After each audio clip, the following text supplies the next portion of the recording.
Magandang gabi mga masters, bali ngayon po ay 4 na videos po ma-upload ko po sa aking YouTube channel. Tama nga mga masters, 4 na videos nga po ang ma-upload ko po. Yon, what's up mga masters, nandito na naman tayo sa panibagong araw, panibagong kabanata na naman ang pagsasama-samahan natin ngayon guys.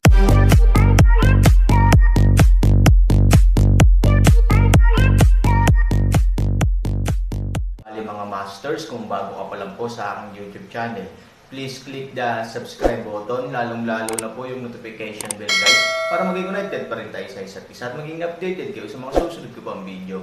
Bali mga masters, bago natin umpisahan ng kwento ay mag-shoutout po muna tayo para sa mga solid nating tagapakinig. Shoutout kay Ace Manalo at shoutout kay Lars. Yun na nga mga masters, no? Bali hindi na ito patagalin. In 3, 2, 1, let's go!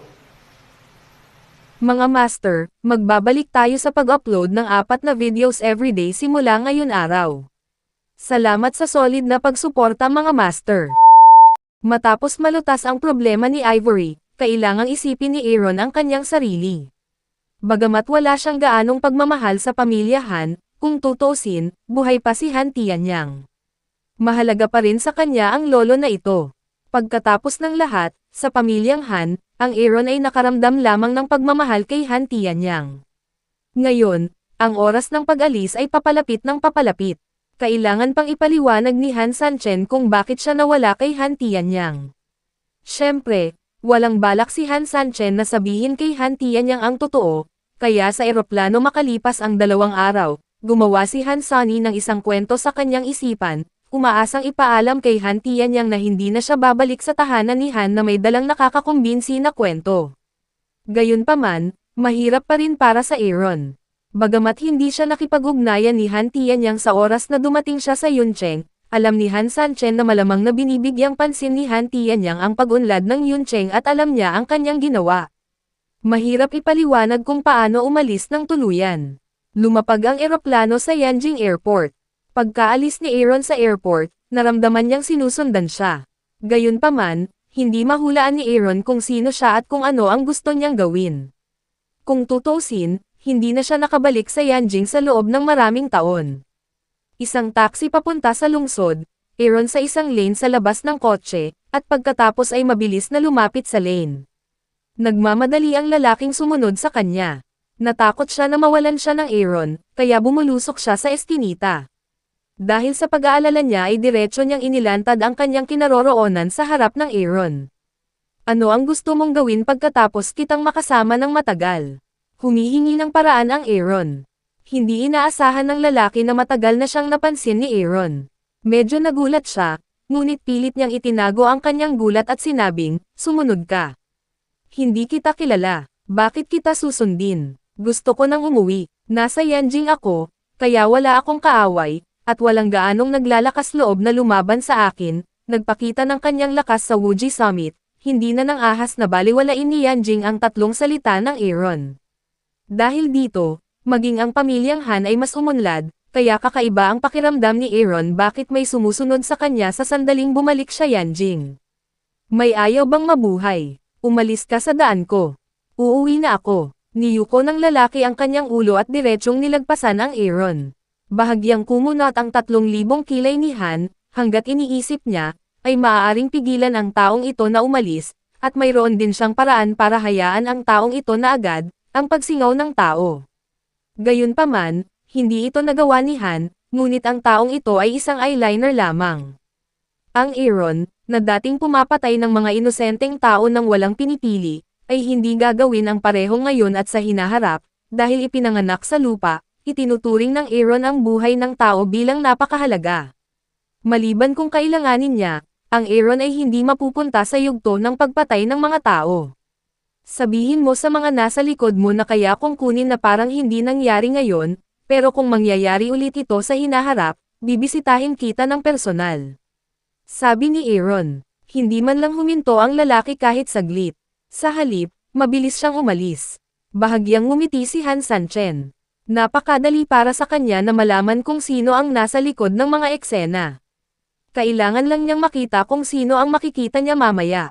Para kay Han Sanchen, madaling subaybayan ang mga taong may banal na kahulugan. Pamilya Han. Itinuro na ngayon ni Han Tianyang kay Han Cheng ang lahat tungkol sa pamilyang Han, at siya ang dogmeat strategist behind the scenes. Kung may problema si Han Cheng sa kanyang trabaho, kailangan lang niyang tanungin siya.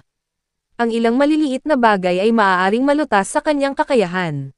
Bagamat ang pamilyang Han ay nagkaroon ng isang tiyak na posisyon sa Yanjing, mayroon pa ring malaking agwat kumpara sa ngayon. Ang lahat ng ito ay dahil sa Aaron. Ito ay dahil sa impluwensya ni Aaron kaya ang pamilyang Han ay dumating sa kasalukuyang yugto. Yanjing ilang malalaking pamilya, ngayon na hindi maglakas loob magbigay ng mukha ng pamilya Han. Itinuring ni Wang Li, lalo na, ang pamilyang Han bilang isang Panginoon. Si Han Tianyang ay napaka-curious tungkol dito. Hindi niya maintindihan kung bakit gustong maging lingkod ng Panginoon ng maharlikang pamilya sa pamilyang Han, kaya sinadya niyang imbestigahan kung ano ang nangyayari. Sa kasamaang palad, hindi niya alam ang katotohanan sa paraan ni Han Tianyang. Sa paglipas ng panahon, sumuko si Han Tianyang at gustong maunawaan. Ang dahilan ay hindi mahalaga. Ang mahalaga ay ang lahat ng ito ay nagdulot ng mga pagbabago sa pamilyang Han, at ang pagbabagong ito ay isang magandang bagay din para sa pamilyang Han. Ngayong nasa mataas na posisyon ang pamilyang Han, dapat maging masaya ang lahat. Ngunit mayroong dalawang tao na hindi nasisiyahan sa sitwasyong ito. Sila ay sina Nangong Chenkyo at Han Jun. Ang orihinal na layunin ni Nangong Chenkyo ay hayaang isulong ni Han Jun ang pamilya Han, ngunit unti-unti, ang pagkiling laban sa Aaron ay bumuo ng isang uri ng pagkahumaling sa isip ni Nangong Chenkyo. Kapag nakagawian niyang tinatrato ang Aaron bilang basura, ang mga nagawa ng Aaron ay hindi tatanggapin ng Nangong Chenkyo. Kahit ngayon, si Nangong Chenkyo ay hindi pa rin nasisiyahan sa Aaron. Iniisip pa niya na kung tuturuan si Han Jun kung paano paunlarin ang pamilyang Han, mas gagawa si Han Jun. Ang ganitong ideya, masasabi ko, ay napakabaliw. Dahil binago ng Aaron ang buong pattern ng Yanjing, natiyak na hindi isang bagay na maaaring gawin ng basta-basta, at higit pa sa hindi nagagawa ni Han Jun, isang spoiled na batang lalaki. Ngunit si Nangong Chenkyo ay mag-iisip ng matigas ang ulo. Sa nakalipas na ilang taon, hindi kailanman binitawan ni Han Jun ang ideya ng pagharap sa Aaron. Kahit sa hindi mabilang na mga panaginip, napatay niya ang Aaron. Makikita natin kung gaano ang pagkamuhi ni Han Jun sa Aaron sa kanyang puso. Sa kasamaang palad, ang Aaron ay hindi nakauwi sa loob ng napakaraming taon, kaya't si Han Jun ay hindi nakahanap ng pagkakataon. Si Han Jun ay ayaw magpadala ng isang tao sa Yuncheng, ngunit nang malaman niya na ang boss ng lokal na gray na organisasyon sa Yuncheng ay Aaron, kailangan niyang talikuran ang ideya, "Lola, kailan ako maaaring mamahala sa pamilyang Han?" Tanong ni Han Jun kay Nangong Chenkyo, ngayon ay malapit na siya sa 20, mas alam niya ang kahalagahan ng kapangyarihan, kaya naging sakam siya. Kung walang Aaron, kung walang Han Tianyang, ang kapangyarihan ng pamilya Han ngayon ay dapat na sa mga kamay ni Nangong Chenkyo at minsang binalak ni Nangong Chenkyo na gawin din ito nang siya ay nasa kapangyarihan, ipapaalas niya ang iba pang mga kasosyo ng pamilyang Han at hahayaan si Han Jun na magmonopoliya ang mga bagay ngayon ay ganap na naiiba sa kung ano ang naisip niya. Buhay ang lolo mo, hindi mo makontrol ang kapangyarihan ng pamilya Han. Sabi ni Nangong Chenkyo. Dahil dito, ipinakita ni Han Jun ang kanyang mabangis na mga mata. Naisip niyang patayin si Han Tianyang at ang sarili niyang lolo ng higit sa isang beses, dahil sa ganitong paraan lang niya makukuha ang gusto niya. Sa kasamaang palad, pinipigilan siya ni Nangong Chenkyo ngayong taon. Bakit hindi direktang patayin si Han Tianyang? Napangiti si Han Jun at nagtanong. Sa pribado, direktang tinawag niya ang pangalan ni Han Tianyang, ibig sabihin ay hindi niya pinapansin si Han Tianyang. Ito ang resulta ng pagdodote ni Nangong Chenkyo kay Han Jun mula pagkabata hanggang sa pagtanda. Si Han Jun ay nakabuo ng pagiging makasarili. Basta makuha niya ang gusto niya, kaya niyang gawin ang lahat, maging ang buhay ng sarili niyang lolo. Kapag nabunyag na ang bagay na ito, alam mo ba kung ano ang magiging epekto nito sa iyo? Hindi naman sa hindi ka papayagan ni Lola, pero hindi mo ito magagawa hanggat hindi ka handa ng lubusan. Sinabi ni Nangong Chenkyo na ang kasal nila ni Han Tianyang ay para lamang sa kapakanan ng mga interes, kaya wala silang nararamdaman. Kung hindi dahil sa pagkakataon, mas gusto ni Nangong Chenkyo na mamatay si Han Tianyang kaysa kay Han Jun. Kung wala ka pang nagawa, Paano mo malalaman na gusto mong malantad? Kailangan mong subukan ang lahat bago mo malaman ang resulta. Hindi nasisiyahang sabi ni Hanjun. Subukan mo. Si Nangang Chenkyo ay tumatawa ng mapang-uyam. Paano madaling subukan ang bagay na ito? Kung sakaling magkaroon ng aksidente, ang resulta ay hindi nila kayang bayaran. Sa harap mo ay ang bangin. Kapag nahulog ka, hindi ka na mababaliktad. Hindi ito laro ng mga bata. Maaari kang bumalik muli kapag nabigo ka. Kahit na sinabi ni Nangang Chenkyo, hindi pa rin kumbinsido si Hanjun, dahil sa tingin niya ay kakayanin niya ng perpekto ang bagay na ito. Kahit sa puso ni Hanjun, itinuring niya ang bagay na ito bilang isang napakaliit na bagay, at sa tingin niya ay walang kahirapan. Ang ganitong uri ng bulag na tiwala sa sarili, sa katunayan, ay din ang Nangang Chenkyo na hayaan si Hanjun na umunlad, dahil gusto niyang makakuha ng mga bagay, dapat makuha, ito ay naging isang ugali. Ngunit hindi bumalik si Aaron sa tahanan ni Han, at tila wala siyang pakialam sa mga karapatan ni Han, na isang magandang bagay para sa iyo. Sinabi ni Nangang Chenkyo na ang Aaron ay tumulong sa pamilyang Han, ngunit hindi niya pinagnanasaan ang karapatan ng pamilyang Han, na nag-iwan ng ilang silid para kay Hanjun na ibalik ang sitwasyon. Kung kontrolado ni Han Sanchen ang pamilyang Han at gagawing mga pinagkakatiwalaan niya ang lahat ng kumpanya ng pamilyang Han, magdudulot ito ng malaking kahirapan para kay Hanjun na magtagumpay sa pamilya Han. Sa kabutihang palad, hindi ito ginawa ni Han Sanchen. Ang mga salitang ito ay magandang balita para kay Hanjun, ngunit ang Aaron ay labis na nalungkot na sabihin ang mga ito sa ganitong paraan. Ang mga bagay lang na ayaw niya ang maaaring itapon sa Aaron, kailan niya turn para kunin ang basurang ayaw ng Aaron. Lola, yung mga laruan na ayaw ko noon, kahit sunugin, ayoko namang iwan sa Aaron. Ngayon, gusto mo bang kunin ko ang mga bagay na ayaw niya? Sabi ni Hanjun na nagngangalit ang mga ngipin. Hindi ito laruan. Karapatan ito ng pamilyahan. Maaari kang maging mabuting tao. Gusto mo pa bang magalit? Galit si Nangang Chenkyo at sinabi sa malamig na boses. Alam ni Hanjun na ang mga karapatan at mga laruan ay hindi maihahambing, ngunit ang buhol ng kanyang puso ay hindi madaling malutas.